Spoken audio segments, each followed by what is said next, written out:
Today we're going to discover the beautiful moment Diep follows a mysterious note through the misty tea hills, only to find a heartfelt surprise beneath the ancient tree that turns fear into joy and changes her life forever. Morning settled over the tea hills in a pale blanket of frost. When Diep woke and reached out beside her, her hand met only the cool woven mat. She sat up at once. James was gone. His coat still hung by the wall. His shoes were still near the door, but he wasn't there. A chill ran through her. Her mind jumped straight to the worst possibilities. Had John come back? Had James's family forced him away? Had all the pressure finally caught up with them? "James!" she called, voice shaking. No answer. She rushed outside without stopping to put on proper shoes. Her bare feet hit the damp earth, cold and soft beneath her. The narrow paths between the tea rows still held the night's moisture, and the mist hung low, making everything look half real, half dream. She turned one way, then another, calling his name again. Louder this time, panic growing with each step. Every terrible possibility started taking shape in her mind. She could still hear John's harsh voice, still feel the tension wrapped around their lives like a tightening rope. And beyond that, there was James's world, a world she never fully trusted because it seemed too powerful, too polished, too ready to take him back and erase everything they had built here. She ran faster. Her breathing turned sharp, almost painful. Leaves brushed her arms. Damp soil clung to her feet. The morning air smelled of wild grass, wet bark, and distant smoke from kitchens beginning to wake. But even those familiar scents could not calm her. All she could think was that something had happened, something bad, and she had been asleep while it did. Just as she reached the edge of a forest path, she heard quick footsteps behind her. "Ms. Diep! Ms. Diep!" It was little Nye, running as fast as her tiny legs could carry her. Her cheeks were pink from the cold, and in her hand she held a small scrap of paper, folded twice. Diep dropped to her knees in front of the child. "What is it? Where did you get that?" Nye held it out proudly. "A man gave it to me. He told me to bring it to you right away." Diep's fingers shook as she unfolded the paper. The handwriting hit her before the words did. Firm, clean, familiar. "Go to the ancient tree at the source. I'm waiting for you there." For a moment, she simply stared at the note. It was James. It had to be. And yet the message only made her heart beat harder. Why would he leave like this? Why not wake her? Why send her alone into the forest at dawn? She looked up toward the mountain path leading to the old spring, to the ancient tree everyone in the village spoke of with quiet respect. A place older than memory, where roots rose above the ground like sleeping dragons, and the air always felt a little sacred. Without another word, Diep stood and took off running again. Behind her, little Nee laughed as if she knew something Diep didn't. The trail to the source was narrower than the paths through the tea hills. It wound through patches of forest where the mist lingered thicker, curling between trunks and low branches. Dew clung to spider webs like strings of tiny pearls. Diep pushed past tall grass and ducked under hanging vines, her breath coming faster now, not just from the climb, but from the strange pull building inside her. Her fear had not disappeared. It had only changed shape. Part of her still worried this could be a trap, some last cruel twist from people who wanted to tear them apart. But another part of her, quieter and deeper, felt that something else was waiting ahead. Something she could not name yet, only feel. As she hurried forward, the sounds of the village faded behind her. In their place came the murmur of running water and the hush of the waking forest. Sunlight had started to break through the mist in thin golden lines, touching the path here and there, turning the wet leaves bright. Diep slowed only when she reached the final bend, and hidden farther back, beyond a screen of bushes and young bamboo, Mother Huyen stood with a hand over her mouth, trying not to laugh too loudly. Beside her, a few farm workers exchanged secret smiles, their eyes shining as they watched the girl approach the clearing. Diep's eyes filled at once. Tears slipped down her cheeks before she could stop them. She looked at the ring, then at James kneeling in the grass beneath the ancient tree. And for a moment, the whole world seemed to disappear.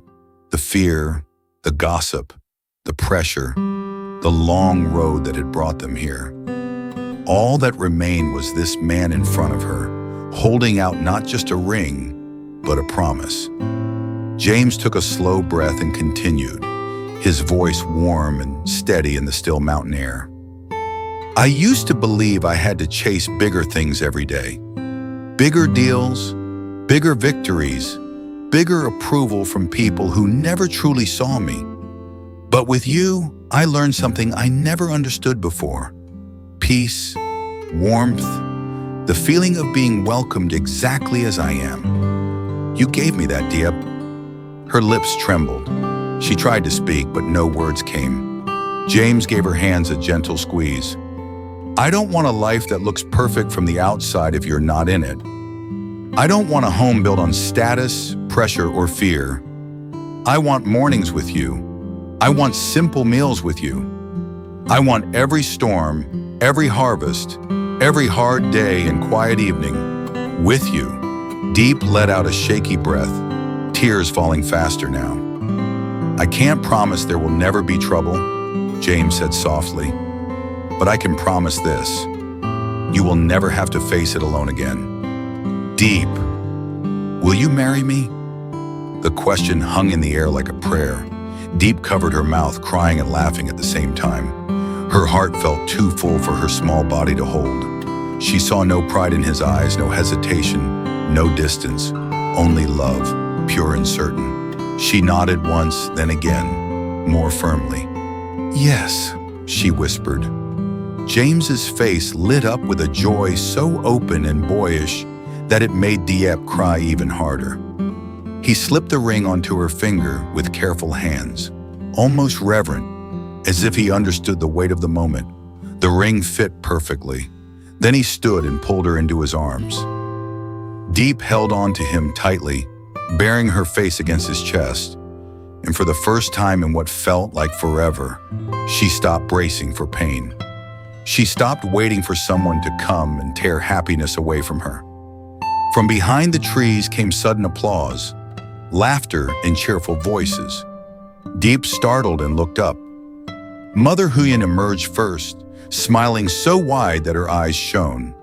Behind her came the farm workers and several villagers, all clapping, laughing, some even wiping away tears of their own. Little Nee ran to the front, bouncing on her feet with excitement. I knew it! I knew it! She shouted. Diep stared at them in surprise, then hid her face in embarrassment. James laughed softly, still holding her close. Mother Huyen walked up and gently touched Diep's shoulder. Child, did you really think we would let something this important happen without witnessing it?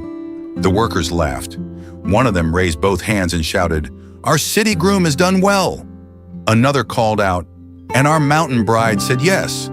The clearing filled with warmth and teasing, the kind that only came from people who truly cared. Diep looked around at the familiar faces, at the ancient tree above them, at the ribbons moving softly in the breeze, and her chest tightened again, but this time from gratitude. That evening, a small celebration was held in the courtyard. There were no crystal glasses or expensive decorations, no grand stage, no luxury banquet, no polished speeches, just wooden tables, bowls of steaming food, roasted sweet potatoes, simple dishes cooked by loving hands, and jars of corn liquor passed around with laughter. Under the moonlight, the whole yard seemed to glow. James sat beside Diep on a low bench, their shoulders touching. For once, he looked completely at ease, as if the mountain air had stripped away every layer he no longer needed. Diep glanced down again and again at the ring on her finger, almost unable to believe it was real. Beside the fire, the villagers talked and laughed. Mother Huyen rocked little Nee to sleep in her arms. Even asleep, the little girl still clutched a wildflower from the morning ceremony. James broke a hot roasted potato in half and handed one piece to Diep. She took it with a small smile. CEO James also eats like this now? He smiled back. Only when the food is made with love. Diep laughed softly, shaking her head. For a while they sat in silence, sharing the warm potato, listening to the low hum of happy voices around them. No one rushed them, no one interrupted. It was a quiet kind of joy, simple and deep. Diep looked at the moonlit courtyard, then at the man beside her. The storms had not vanished from the world. Trouble might still come. People might still judge. The road ahead would still have hard days. But tonight, for the first time, she was no longer afraid of tomorrow. In her heart, a quiet thought rose like a closing whisper. True love does not need grand promises or glittering words. It only needs a heart brave enough to stay when the storm arrives. Một buổi sáng mờ sương trên đồi chè, Diệp hoảng hốt khi tỉnh dậy và không thấy James đâu. Nỗi lo và ký ức về những áp lực trong quá khứ khiến cô chạy khắp con đường núi để tìm anh. Khi nhận được mảnh giấy bí ẩn dẫn tới gốc cây cổ thụ bên nguồn suối, Diệp vừa sợ hãi vừa hy vọng. Tại đó, cô bất ngờ thấy James quỳ xuống để diễn giải vi văn về hoa rừng, bày tỏ rằng chính cô đã mang lại cho anh sự yên bình và ý nghĩa thực sự của một mái nhà.